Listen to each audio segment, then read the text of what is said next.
I was dreaming of bells that rang too late. That was the first sign something was wrong. In my dream, the bells drifted across the snow like tired stars, slow and uneven, as if time itself had begun to limp toward its end.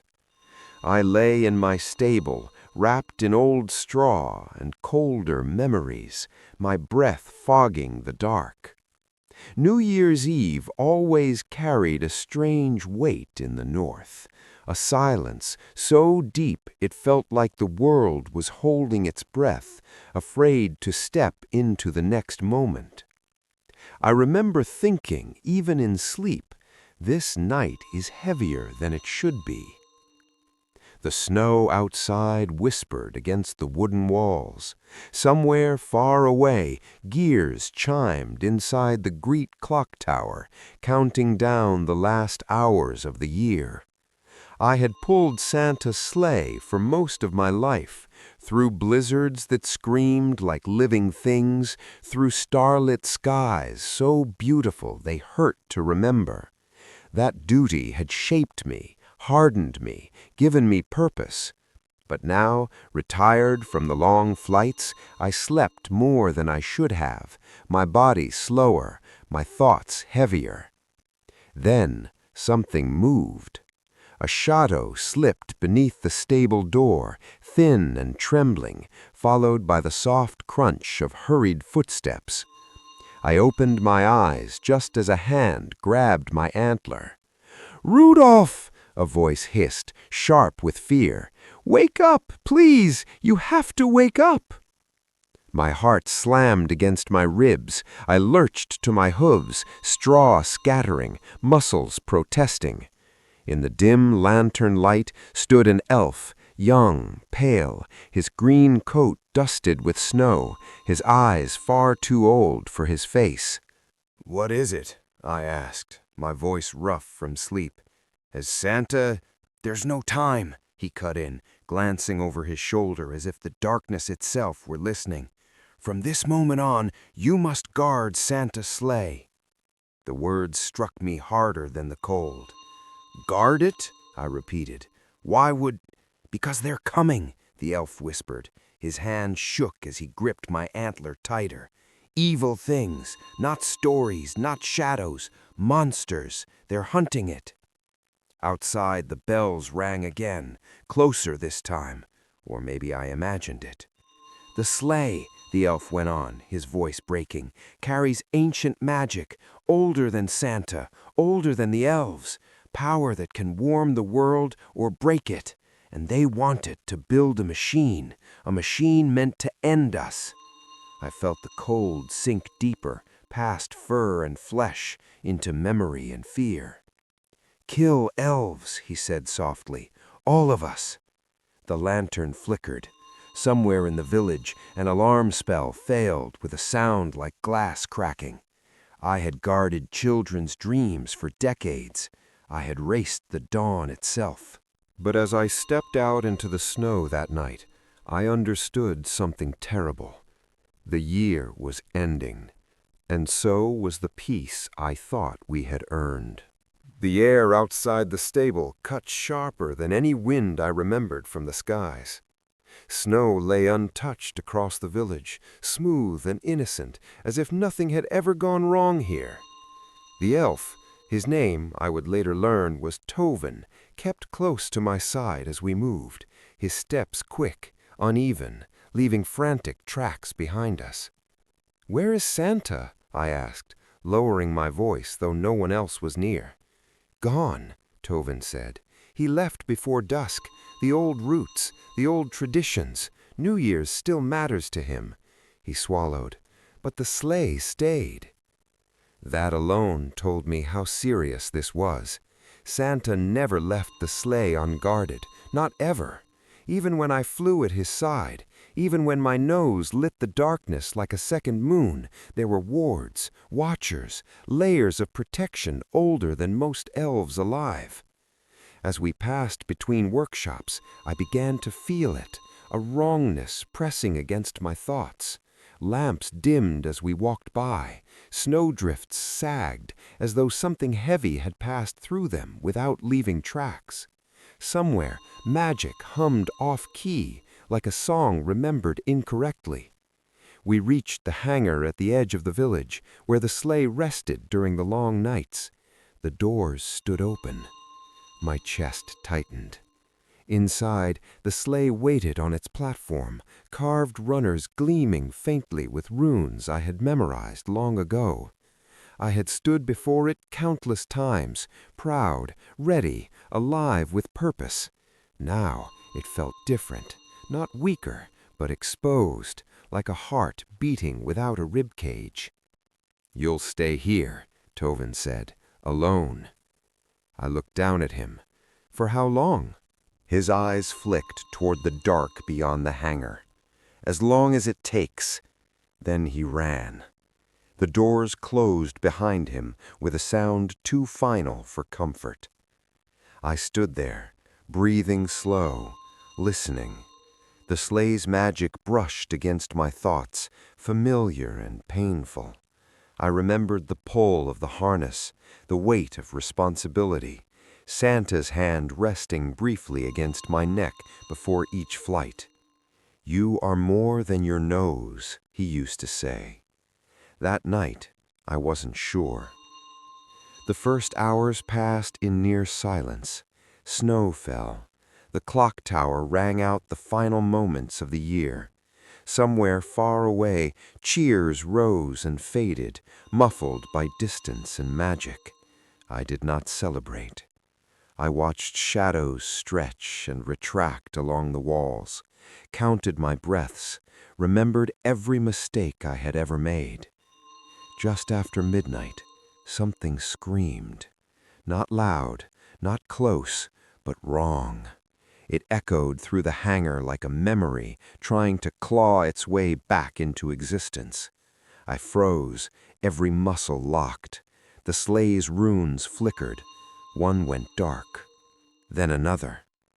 Footsteps followed, not on the snow, but beneath it, slow, patient, circling. I did not see them, not yet, but I felt their attention settle on me like frost. "They know who you are," a voice inside me whispered, "and they know you're tired." By the second day, elves began to disappear. No alarms, no bodies, just empty workstations, abandoned tools, half-finished toys cooling in the cold. Magic wards failed in small, quiet ways. Lights that wouldn't stay lit, doors that opened to the wrong rooms. I did not sleep. By the third night, I spoke aloud just to hear something living. "I pulled this sleigh," I told the shadows. "I carried joy across the world. You will not have it." The answer came as laughter, soft, layered, echoing from too many directions to count.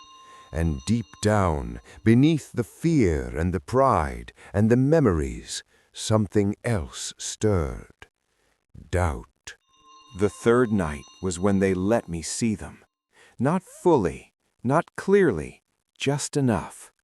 I stood beside the sleigh, my legs trembling despite my will, the hangar lit only by the low, pulsing glow of weakened runes. Frost had crept along the beams overhead, curling into shapes that didn't belong to ice. My breath came out in ragged clouds, each one lingering longer than the last, as if the air itself hesitated to let me exist. Then the sounds began. A dragging scrape beneath the floorboards, a whisper that wasn't sound, but intention, sliding directly into my thoughts. "Light-bearer." I flinched. My nose flared instinctively, glowing brighter, pushing back the dark. The sleigh responded, one rune reigniting, warm and defiant. For a moment, hope surged through me. That was when the shadow peeled itself away from the wall. It was tall, too tall, and bent at angles no living creature should manage. Its surface rippled like oil over ice, limbs forming and unforming as if it hadn't decided what shape to wear. Where its face should have been, there was only a hollow suggestion, a place where eyes might one day grow. It did not rush me. It watched. Behind it, more shapes gathered, half seen, half felt, intelligent, curious, patient.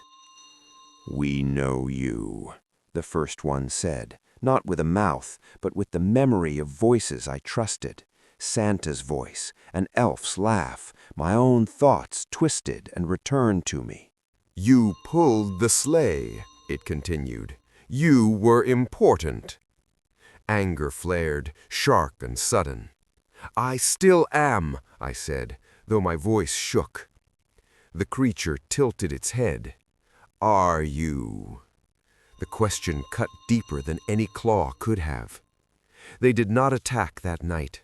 They withdrew, melting back into the walls, leaving behind a cold so deep the runes dimmed in fear. It was a test, I understood that. They were measuring me, my strength, my resolve, my loneliness. By the fourth day, my body began to fail me. My legs ached constantly, my eyes burned. When I closed them for even a moment, I saw the sky rushing past, stars blurring, Santa's silhouette steady and sure ahead of me. I remembered the day he told me I would no longer fly. "You've done enough," he had said gently. I had smiled then. Now I wondered if I had been dismissed or spared. On the fifth night, they came in numbers. The hangar doors burst open without breaking, magic unraveling like old thread. Shadows poured in, silent and deliberate. The sleigh shuddered, its runes flaring wildly. I planted myself in front of it, every instinct screaming at me to run, and every memory demanding I stay. "You cannot win," they murmured together. "We are many, and you are no longer what you were." I charged, not because I believed I would succeed, but because I could not live with myself if I didn't try. Light exploded from my nose, blinding, scorching the dark. The nearest shapes recoiled, their forms unraveling with shrill, wounded sounds. For a heartbeat, I thought maybe. Then the floor vanished beneath me. Cold wrapped around my legs, dragging me down, pinning me, pulling my strength away like breath from lungs. I screamed, not in pain, but in terror. Behind me, I heard it, the sleigh being lifted, runes shattering, magic screaming as it was torn from its resting place. "No!" I cried, thrashing uselessly. "Please take me instead!" They did not answer. When the shadows finally released me, the hangar was empty. No sleigh, no light, only silence and my own broken breathing. I lay there in the snow, unable to stand, guilt crushing me harder than the cold ever could. I had failed, and the world would pay for it. I don't know how long I lay there. Time lost meaning after the sleigh was taken. Minutes felt like hours. Hours collapsed into a single endless ache behind my eyes. The hangar smelled wrong now, burnt magic and old winter, like a place that had been abandoned for centuries in a single moment. I tried to stand. My legs folded beneath me immediately, and I struck the frozen floor with a sound that felt far away. Shame burned hotter than pain. I had pulled Santa's sleigh through storms that erased mountains. I had outrun dawn itself, and now I couldn't even rise. "I'm sorry," I whispered to no one, to Santa, to the elves, to the year that had just begun so badly. The darkness answered. It thickened, not with monsters this time, but with presence. The air grew heavy, ancient, pressing down on the hanger until the beams groaned. Frost retreated from the floor in a slow, respectful crawl, as though something older than winter had entered. Footsteps sounded behind me, not hurried, not hunting, measured. I forced myself to turn my head. He filled the doorway. At first glance, he was an elf, green-clad, broad-shouldered, but scaled to impossible size, his body carved with muscle like a statue given breath. His beard fell in thick braids streaked with silver and frost. His eyes glowed faintly, not with youth, but with centuries. "Elphius," I breathed, the name surfacing from stories told in whispers. He was older than Santa's workshop, older than the rules that governed magic now. The first guardian of the North, they said, the one who watched when watching was all that could be done. "So," he rumbled, his voice like ice shifting on a frozen sea, "you are the light-bearer who thinks himself broken?" I bristled weakly. "I failed." "Yes," Elphius said calmly, stepping closer. The floor did not creak beneath him. The honesty struck harder than any comfort could have. "They took the sleigh," I said. "They'll use it. They'll kill the elves. I wasn't strong enough." Elphius crouched, his massive form lowering until his eyes were level with mine. "Strength is not what failed you." "Then what did?" "You believed your worth ended when your harness was removed." The words settled into me, heavy and undeniable. "I've watched generations," Elphius continued. "Reindeer who ran until their hearts gave out. Elves who clung to purpose until it hollowed them. Magic does not abandon those who change, but it does punish those who believe they are nothing without the past." I looked away. "That doesn't bring the sleigh back." "No," he agreed, "but it tells me whether you deserve to try." Silence stretched between us. Then Elphius stood, extending a massive hand, not to lift me, but to wait. "The monsters are building something," he said, "a machine shaped like mercy and powered by cruelty. They need time. We will not give it to them." My legs still trembled as I pushed myself up. Pain flared, but beneath it something else stirred. Not pride, not certainty. Resolve.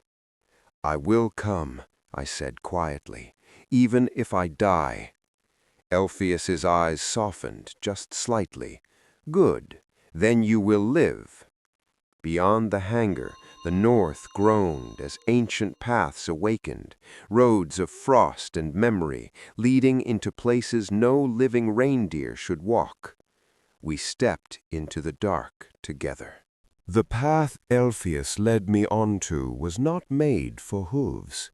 It revealed itself only after we left the village behind, an old road pressed into the snow by centuries of forgotten passage.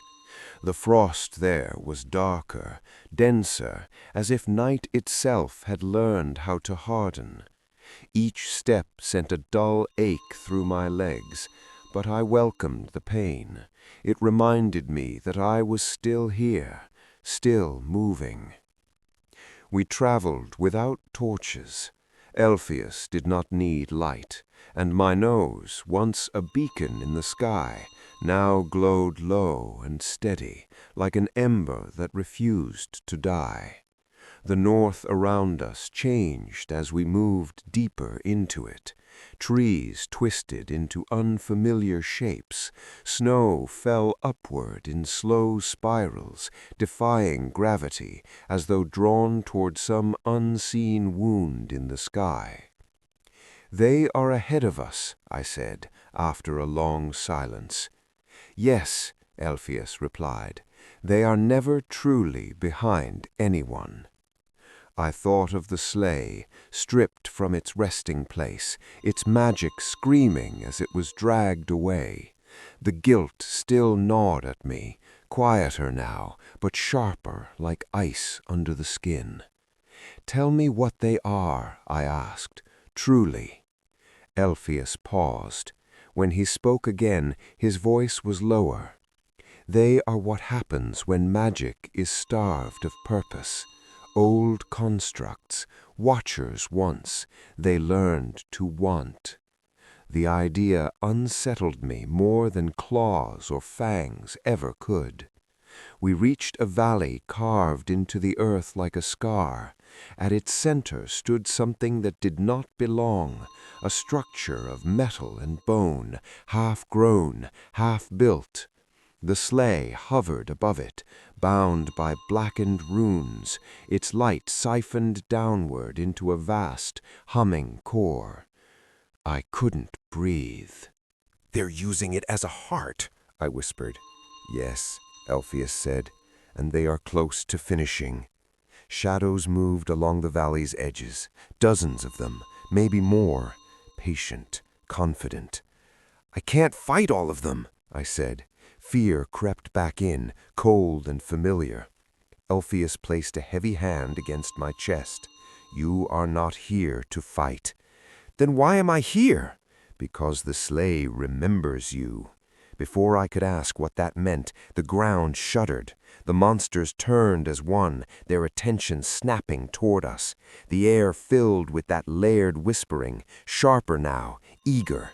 "Light-bearer returned," they murmured. "Good." They came slowly, savoring the moment.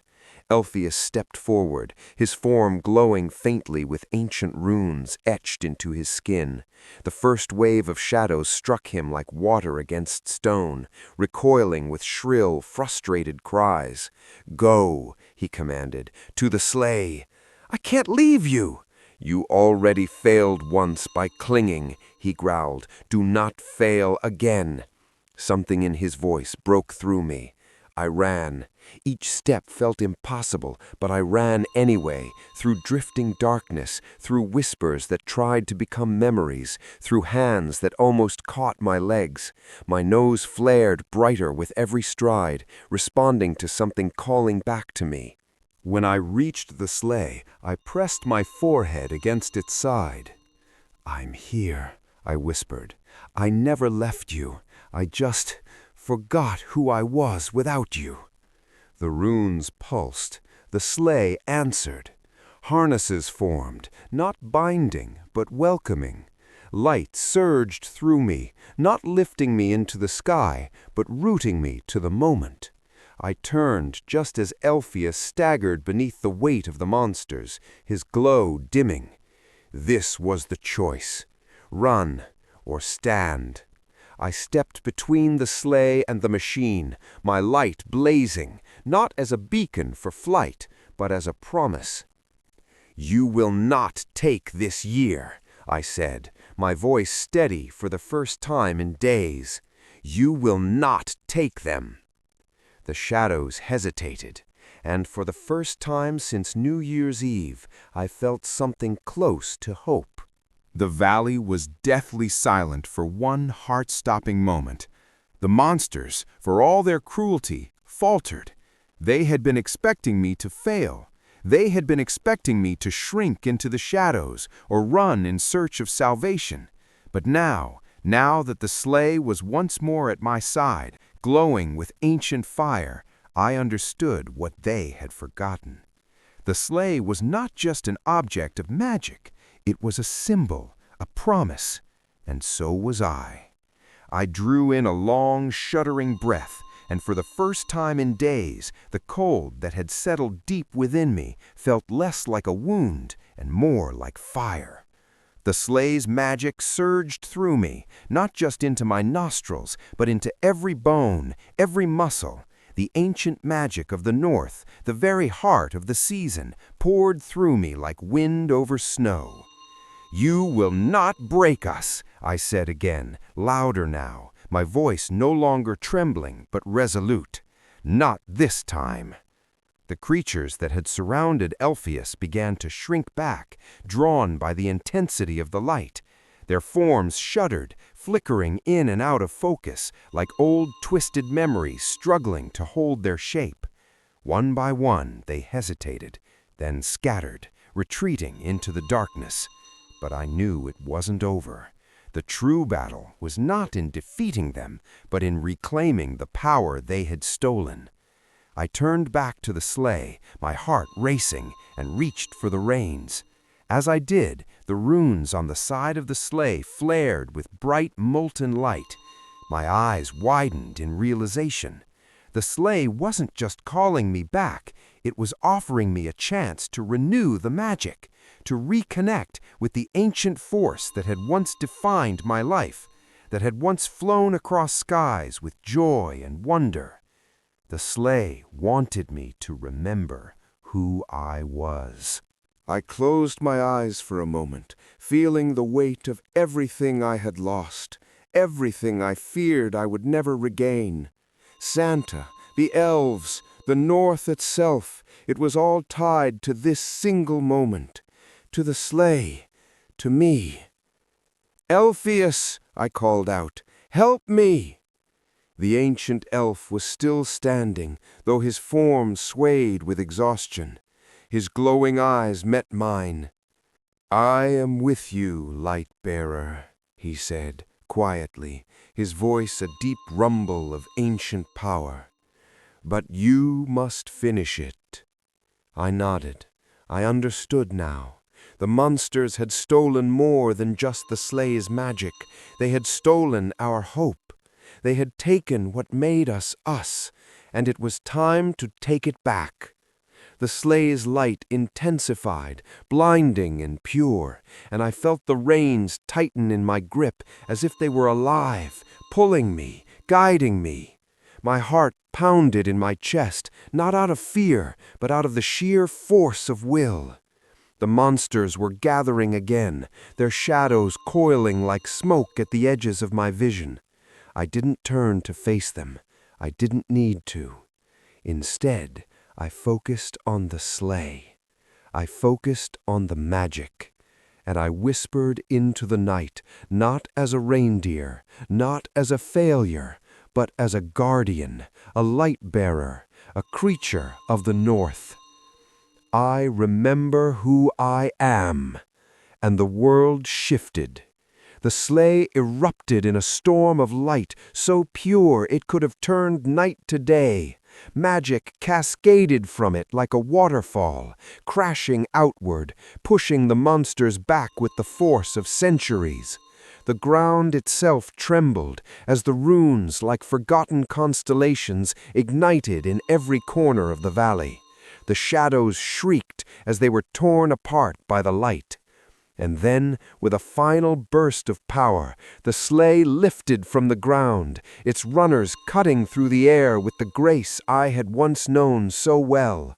The monsters screamed one last time, a sound that echoed in my bones, but it was too late. They had lost. The sleigh was free. The North was free. The valley was silent again, save for the sound of my breath, still ragged but steady. The light from the sleigh began to fade, the runes cooling, the magic settling into a quiet hum. I looked up at Elphius, my legs trembling beneath me, my heart still racing.